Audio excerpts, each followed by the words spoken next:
श्री स्वामी समर्थ. तुम्हा सगळ्यांचं माझ्या यूट्यूब चॅनलवरती मनापासून स्वागत आहे. स्वामींची आवडती ही एक वस्तू घरात ठेवा, सुख समृद्धी पैसा येईल घरात. श्री स्वामी समर्थ महाराज यांची सेवा आपण मनोभावे करीत असतो. पण स्वामी माऊलींना कोणती वस्तू प्रिय आहे, म्हणजे त्यांना कोणती गोष्ट आवडते, कोणती गोष्ट केली तर स्वामी आपल्याला आशीर्वाद देतात, तसेच कोणती गोष्ट करू नये याबद्दल सर्व माहिती आपण या स्वामी संदेशामध्ये बघणार आहोत. श्री स्वामी समर्थ महाराज यांचे भक्त सर्वत्र असून त्यांची नियमित सेवा करतात व त्यांचा आशीर्वाद घेण्यासाठी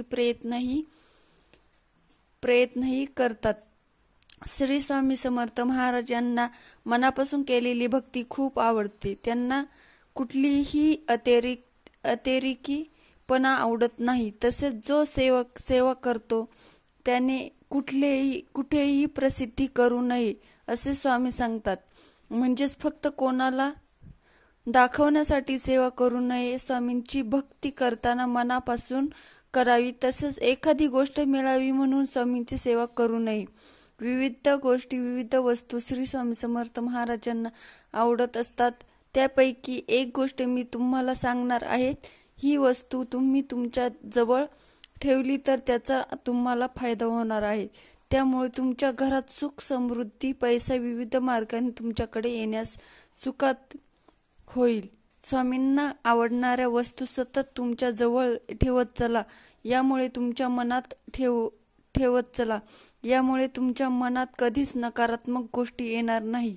तुमची ही ब्रह्मांड नायक श्री स्वामी समर्थ यांच्यावर श्रद्धा असेल तर आजचा हा स्वामी संदेश पूर्ण बघा आणि चॅनलवर नवीन असाल तर चॅनलला लगेच सबस्क्राईब करा आणि कमेंटमध्ये श्री स्वामी समर्थ नक्की लिहा.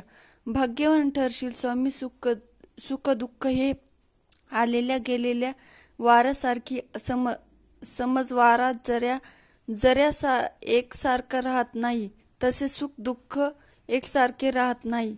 म्हणून यांना एकसारखी समज, म्हणजे यांचा तुझ्या मनावर काही परिणाम नाही होणार आणि तू सुखाच्या पुढे म्हणजे आनंदात राहशील. बाळा, मला तुझी काळजीच नाही तर प्रेम आहे, म्हणून मार्ग दाखवण्यात मी सदैव तत्पर असतो.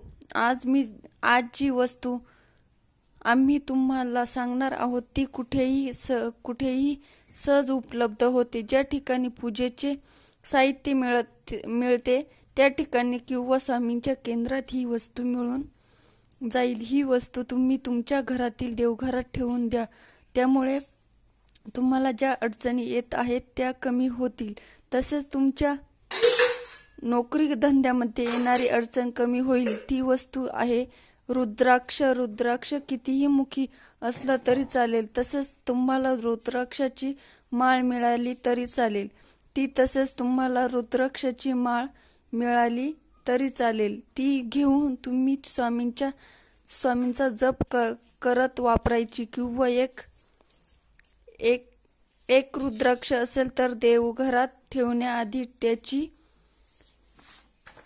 त्याची पूजा करायची.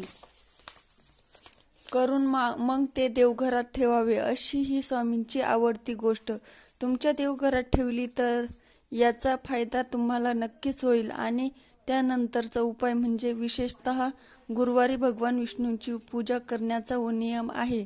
या दिवशी भगवान विष्णूंची विशेषतः पूजा केल्यास जीवनातील सर्व सुखे प्राप्त होतात. गुरु हा महत्त्वाचा ग्रह आहे. बृहस्पतीला देवांचा गुरु देखील म्हणतात. एवढेच नाही तर कुंडलीत गुरु वाईट असेल तर व्यक्तीच्या आयुष्यात कधीही प्रगती होऊ शकत नाही.